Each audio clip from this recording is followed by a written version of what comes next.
Well, Eros goes home today, so I consider my job done at this stage of development, and that's what we've been doing, developing the puppy, teaching him to have confidence, go out and do agility, and do a lot of these little actions that are based on a communication baseboard the dog's going to have. Now the hard part comes in, educating the customer to make them realize that a dog is a dog, and this guy being so smart is going to be full of mischief. And they're going to have to learn to handle that and learn to handle a puppy of this caliber. As we always try to tell people, be careful what you ask for, because Malinois are a lot of dog when it comes to energy and getting into trouble. You could ruin this dog in nothing flat.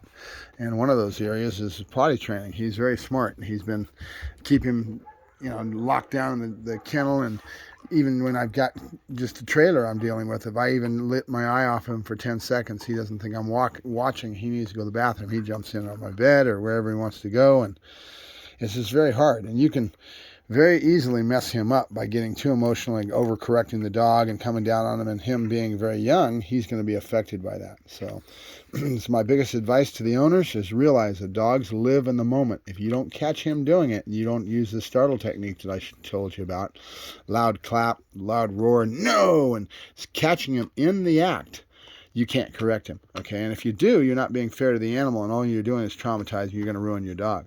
You need to correct the dog instantaneous, done and over with, get him outside, give him his positive, right? I've got the positive and the negative set up. I've done all kinds of positive. Every time he goes outside, he gets nothing but praise. And telling him the word potty, he knows the word potty. He knows the action of going to the bathroom outside, and that's your positive side. He knows he's going to get corrected in the house. That's why he sneaks off, because he doesn't want to be corrected. And he's very intelligent. He's not doing it to be malicious. Don't think that. He's just doing it because he needs to void his bowels. That's what a puppy does. And he doesn't understand the gravity of it. And you bring your correction up to a level that you end up making him afraid of you or traumatize him, you're going to get more of the tittling and the incontinence. You're going to get more other behaviors. You got to be very consistently black and white, gray and white. It's got to be very distinct on how you set this up. Very important. The biggest thing is freedom is your worst enemy. You got to keep him in this kennel at any time he's not being watched, because this little guy is very precocious. He's going to get into chewing on wires, chewing on things. That's why you see I've got 2 or 3 toys to redirect him to, right? These are his. If I catch him chewing on anything else, he gets corrected for it.